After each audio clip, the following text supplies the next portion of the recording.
केंद्र सरकार द्वारा अपने कर्मचारियों को महंगाई भत्ता देने का मुख्य उद्देश्य उनकी खरीदारी शक्ति को बनाए रखना है। जैसे जैसे महंगाई बढ़ती है वैसे वैसे जीवन यापन की लागत भी बढ़ जाती है, जिससे कर्मचारियों के वेतन की वास्तविक मूल्य में कमी आ जाती है। महंगाई भत्ता इस समस्या का समाधान प्रदान करता है और सुनिश्चित करता है कि कर्मचारियों का जीवन स्तर महंगाई के कारण प्रभावित न हो। यह व्यवस्था न केवल कर्मचारियों के आर्थिक कल्याण को बढ़ावा देती है, बल्कि उनके मनोबल को भी बनाए रखती है। महंगाई भत्ता एक गतिशील घटक है जो नियमित अंतराल पर संशोधित होता रहता है। यह संशोधन उपभोक्ता मूल्य सूचकांक के आंकड़ों पर आधारित होता है, जो वास्तविक महंगाई दर को दर्शाता है। इस प्रकार यह व्यवस्था सुनिश्चित करती है कि सरकारी कर्मचारियों का वेतन हमेशा बाजार की वास्तविकताओं के अनुकूल रहे। करोड़ों केंद्रीय कर्मचारी और पेंशनभोगी इस व्यवस्था से लाभान्वित होते हैं और उनकी आर्थिक सुरक्षा बनी रहती है। जनवरी 2025 की बढ़ोतरी और कर्मचारियों की प्रतिक्रिया। जनवरी 2025 में केंद्रीय कर्मचारियों के महंगाई भत्ते में 2% की वृद्धि की गई थी, जिससे यह 53% से बढ़कर 55% हो गया था। हालांकि यह वृद्धि सकारात्मक दिशा में एक कदम थी, लेकिन कई कर्मचारी इससे पूरी तरह संतुष्ट नहीं थे। उनका मानना था कि महंगाई की वर्तमान दर को देखते हुए यह वृद्धि पर्याप्त नहीं है। विशेषकर खाद्य पदार्थों, ईंधन और अन्य आवश्यक वस्तुओं की बढ़ती कीमतों के कारण कर्मचारियों को लगा कि उनकी वास्तविक आय में अपेक्षित सुधार नहीं हुआ।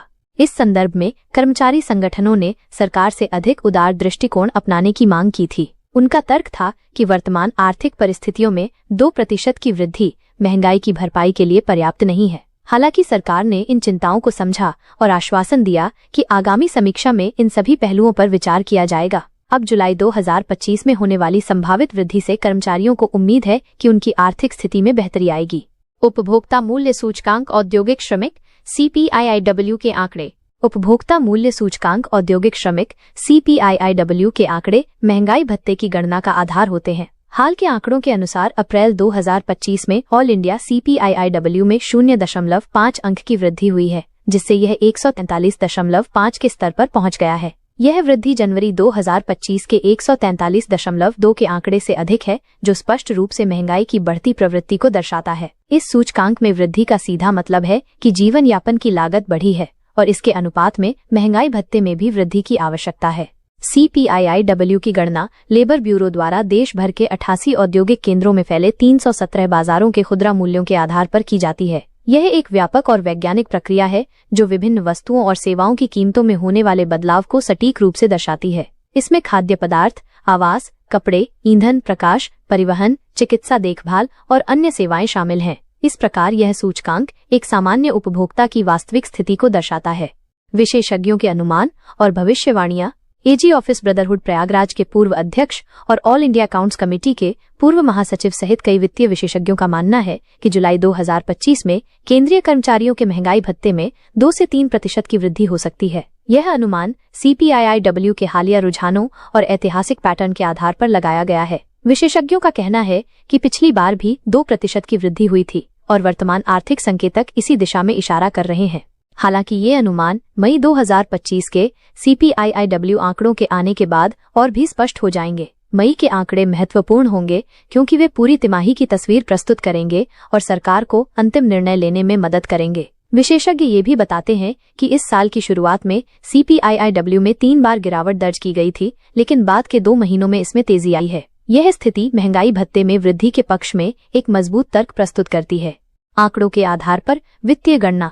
महंगाई भत्ते की गणना के लिए उपयोग किए जाने वाले सूत्र और प्रक्रिया को समझना महत्वपूर्ण है। लेबर ब्यूरो द्वारा एकत्रित आंकड़े न केवल मूल्य वृद्धि को दर्शाते हैं, बल्कि विभिन्न भौगोलिक क्षेत्रों और उत्पाद श्रेणियों के बीच संतुलन भी बनाते हैं। 88 औद्योगिक केंद्रों का चुनाव इस प्रकार किया गया है कि ये पूरे देश की औद्योगिक गतिविधियों का प्रतिनिधित्व कर सके। 317 बाजारों का नेटवर्क ये सुनिश्चित करता है कि स्थानीय मूल्य उतार चढ़ाव भी गणना में शामिल हों। ये डेटा संग्रह प्रक्रिया मासिक आधार पर की जाती है और इसमें खुदरा मूल्यों की निरंतर निगरानी शामिल है। प्रत्येक वस्तु और सेवा को एक विशेष भार दिया जाता है जो उसकी उपभोक्ता बजट में हिस्सेदारी के अनुपात में होता है। उदाहरण के लिए खाद्य पदार्थों का भार अधिक होता है क्योंकि ये एक सामान्य परिवार के बजट का सबसे बड़ा हिस्सा है। इस पूरी प्रक्रिया से प्राप्त सूचकांक महंगाई भत्ते की गणना का आधार बनता है। व्यावहारिक उदाहरण के माध्यम से लाभ की गणना। महंगाई भत्ते में होने वाली वृद्धि का वास्तविक प्रभाव समझने के लिए एक व्यावहारिक उदाहरण लेते हैं। मान लेते हैं कि किसी केंद्रीय सरकारी कर्मचारी का मूल वेतन 40,000 रुपये महीना है। वर्तमान में 55% महंगाई भत्ते की दर से उसे 22,000 रुपये महीना महंगाई भत्ता मिलता है। यदि ये दर बढ़कर 57% हो जाती है तो उसका महंगाई भत्ता 22,800 रुपये महीना हो जाएगा, जो 800 रुपये की मासिक वृद्धि है। यदि महंगाई भत्ता 58% तक बढ़ जाता है तो यह राशि 23,200 रुपये महीना हो जाएगी, जो वर्तमान से 1,200 रुपये अधिक है। वार्षिक आधार पर देखें तो 2% की वृद्धि से 9,600 रुपये और 3% की वृद्धि से 14,400 रुपये का अतिरिक्त लाभ होगा। यह राशि कर्मचारियों के लिए महत्वपूर्ण है क्योंकि यह उनकी मासिक आय में उल्लेखनीय वृद्धि करती है और उनके जीवन स्तर को बेहतर बनाने में मदद करती है।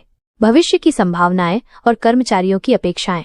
जुलाई 2025 में महंगाई भत्ते की संभावित वृद्धि को लेकर केंद्रीय कर्मचारियों में उत्साह का माहौल है। हालांकि अभी भी मई के CPIIW आंकड़ों का इंतजार है, लेकिन अब तक के संकेत सकारात्मक हैं।